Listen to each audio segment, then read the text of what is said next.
told him that I wasn't gonna go on a third date with him unless he was gonna have a gift for me, because it's my birthday month. You are courting me, you want to take me out, you want to spend time with me. What do I look like spending time on my birthday month with a man who's not gonna buy me a gift? And once again, he wasn't offended by that, and he said, of course. Red flag, month. Red flag, bro. Red flag. Put the penalty up. Warning. If you are one that is easily triggered, click off now. These are cold facts, ugly truths, and my opinion. You've been warned. Get ready with me as I tell you guys how I met my fiance. Disclaimer, if you're against selling that cat and putting a price on your kitty, I suggest you exit, because over here, we got a price, baby, okay? I am just doing the final touches on my makeup because honestly, I filmed this video and then I was like, oh, let me film it again. People come on my comments all the time and they're like, be honest, you were out selling that cat and that's how you met him. And I was, because I have no shame in having a price on my kitty cat. So I met my now fiance at one of my favorite hotel bars that I used to go to in Boston. Actually waiting for my friend because she and I were gonna go a little bar hopping. So as soon as I walked in and sat down, I think I was sitting down for probably like 2 minutes. He walks in with his guy friend. Immediately they walk up to me. First thing he said was, can I buy you a drink? Take notes, ladies. That is how a gentleman approaches a woman sitting at the bar. He didn't ask me my name. He didn't ask me what I did for a living. He didn't ask any of those things. He just asked me what I wanted to drink. And the bartender was making our drinks. I excused myself to the ladies' room and I wanted him to see my legs because my legs were out and I was looking good, okay? And when I came back, the sitting arrangements had changed because originally his friend was sitting next to me and he was sitting on the other side to his friend. And when I came back from the bathroom, him and his friend had exchanged seats. So I obviously caught game because I'm like, okay, so obviously he really likes me, which is fine because he was the one that was swiping the card. Then at this point, my friend walks in, he offers to buy my friend a drink, and you know, we're hanging out, we're getting to know each other, and at the end of the night, he asks me if I want to come back to his place. And obviously, I told him it was gonna cost him because I'm sorry, you just met me. So if you're gonna assume I'm going to be a that gets paid. I'm not a free. And he told me that, you know, that was. There are some women that just the type of life they live. They got other women that feel like there is no price. If they don't vibe with you, ain't no way. Actually, I take that back. Let me take that back. Every person has their price. Everybody believe that. And I feel like it's more so with women. They have a price, regardless of what they might say on camera or whatever. And I don't advise guys do this. You walked up to them on a night out, bought her and her friend a drink. Now, you asked her to come back to the house, and when she said, oh, it's going to cost you. It's going to cost me for your company? No, no thank you. I'm good. Enjoy your night, love. Regardless of however the night went, I'm getting to know you. I'm not giving you any money for anything, right? Do you have a treasure trove in your pants? Huh?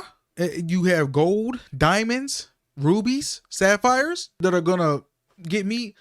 Listen, if I don't go seeking you out for this transactional type thing, right, which no man should be doing, if I don't go seek you out for this transactional type deal, me and you have the same opportunity. We're both getting pleasure from this, from this act. We're both getting pleasure from it. We both have the opportunity to bust. Yeah, we're just going to use that, the bust, climax, whatever you want to call it. Why is it that I have to pay you for your company, right, and your good time, when this is a reciprocating thing? Now, a sucker, a simp, right, may go for this type of actions, but no men following me, subscribe to me, none of y'all better ever let a woman do y'all like this. If she's asked you to pay for the play, nah, that's not what we do here, because that just sets an unhealthy tone, an unhealthy dynamic. You start off that way, you're gonna keep expecting this to keep up. You're gonna keep expecting. That's some high maintenance type. That's something that you're gonna be looking for allowances every week, this, day, and the third. And not saying that I don't have it, but you shouldn't be looking for it either. If I don't give it, don't be expecting me to maintain your high maintenance lifestyle. You know what I'm saying? That wasn't something that he does, and he doesn't carry, you know, that amount of cash on him. But he then proceeds to tell me that he would still like to get to know me and take me out to dinner one day. Most men are threatened by women that have a price on their kitty. So I was actually surprised to hear him say he would still like to take me out to dinner, even though I turned him down or told him that it was going to cost him some coins if I was to go home with him. When I gave him my number, I did not really think that he was going to like actually reach out. A week later, he reached out and he asked me out to dinner on our first date. To mind, he met me during my birthday month. We met like 3 weeks before my actual birthday, and for my actual birthday, I was going to Morocco. We went on our first date, and then we went on our second date a week before I was supposed to leave for Morocco. So he already, you know, asked me out for our third date, but because it was my birthday month, I told him that I wasn't gonna go on a third date with him unless he was gonna have a gift for me, because it's my birthday month. You are courting me. You want to take me out. You want to spend time with me. What do I look like spending time on my birthday month with a man who's not gonna buy me a gift? And once again, he wasn't offended by that, and he said, of course. Red flag, month. Red flag, bro. Red flag. Put the penalty up. Listen, your first problem. The first red flag was you asked this man to pay you for your time and company. Like this is some type of brothel service or some type of backdoor, what is it called, back page type shit. You know, you let her slide, right? You let her go on skate. You let her bobsled, right? She was bobsledding down the ice rink. You just took her out 2 times, bro. 2 times. Now it's unclear if y'all slept together at this point, but she says she is not going to go on a third date with you. A third date of which you've paid for twice already up until this point, unless you purchase her a gift, not on her birthday. So the whole month is cut off for you. You're that special where you have a whole month dedicated to you. You got to be fucking insane. What is wrong with you? When you start seeing obstacles like this, it's either A, a woman really don't fuck with you like that, or B, she's trying to play hard to get because she don't fuck with you like that. Or she already sees you as a sucker. She sees you as a sucker, somebody she can get over on that's going to spoil me, like the sugar baby or the princess I am. Fuck you. I ain't spoiling shit. And I ain't spoiling shit that I'm just getting to know. I'm taking you on dates. I'm showing you that I'm interested. But that's not enough for you. So not only do you see a sucker before you, which it seems like he is, you are also making this man jump through extra hoops, probably because he's not the most attractive man or somebody you usually see yourself talking to or dating, right? But let's get back into it. Of course, he could do that on our third date. So we went out to eat, and then he was like, would you like to go back to my place? On this day, I said, of course. Also, my gift was at his house. I wanted to see what the gift was. So we go to his house. He got me this cute Louis Vuitton purse with this Chanel perfume. Also a basket filled with like masks, chocolate, little things that girls like. Like he literally put a lot of thought into it, and I was like, that is so sweet. And then he wanted to kiss me, and I was like, baby, relax. Hold on, we need to talk about it. I was like, what are we doing? And so he then proceeded to ask me to be his girlfriend. But like I said, I was thotting and bopping. So I had a roster of men that were taking care of me, paying my bills, buying me nice things, taking me on vacation. So I told him that there was no way I could give him exclusiveness unless he was willing to take care of everything that these other guys were taking care of, which was my bills, my, car, everything. And once again, he wasn't threatened by it, and he agreed. said, of course, that's something that he can do. I then was like, okay, I'm going to be your girlfriend. And so then I became a stay-at-home girlfriend, and I didn't have to go out and thought and bop anymore, you know, because I had him paying my bills. Time I had my own place. He had his own place. We did not start really living together until after we got engaged. And even after we got engaged, I still lived in my own place for a while. You guys like to hear the story about how I got him to propose to me? Let me know in the comments. Yeah, that is how I met my now fiance. Moral of the story is, don't let anybody tell you that your past is going to determine your future. And a man that really loves you is going to love you regardless of what you did and the mistakes that you made in the past.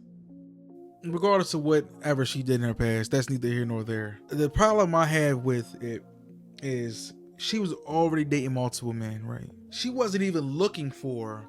She treated him as an option from the beginning because she already had these guys, right, set aside for certain areas in her life. You know, the guy for emotional support when her boyfriend do her dirty. She had the guy who's paying for bills, the guy that's paying for lunches, the guy that's paying for dinners, right? You should have a rotation. Women do some of the same things that men do, right? If you want to be single or you plan on being single, teach their own. But she managed to get away with having other men, do things for her, right? And she pretty much gave this man the runaround. She gave this man the runaround, said, oh, if you want this, that, and the third, you're gonna have to pay for it. Okay, I don't carry that on me. Took her on dates. That still wasn't enough. She wanted gifts, right? He tried to kiss her. She didn't want to kiss him. After he done all of this up to this point, you drew up the shit end of the stick. And I want you men to know that a lot of women, some women, right? For the all police, some women are very good at selling themselves, right? Repackaging, rebranding themselves, right? After they have done what they wanted to do or live their life the way they wanted to, that they'll come across a sucker every so often. And I want y'all to know that this does not happen. This is not every woman's story. This is not something that you ladies should take notes from and be like, oh yeah, if she did it, I can do it. Yeah, you go, girl. Nah, bitch. This is not what that is. These are one-off cases, fairy tale ending type shit. The chances of you getting a situation like this are slim to none. So don't think about it. I'm for rent, right? If you wanna buy now, you have to, take on all the expenses of this house. I'm for rent. And if you want exclusivity, if you want the buy now price, you're gonna have to keep up on all the maintenance, the mortgage, the insurance, the HOA. You're gonna keep up on the upkeep. If let's just say the water heater breaks, you have to get a new water heater. Let's just say air, heat go up, you're gonna have to call the HVAC to come in and fix it. Yeah, I sure will. I got me a hell of a deal, bro. You got duped. All it takes is one time for her to get rubbed the wrong way. You could be out on a business casual, a business trip, right? You go on for 2 weeks at a time. She relaxing by the pool. Poor boy fucking digging that coochie while you down in the Keys handling business. You come back.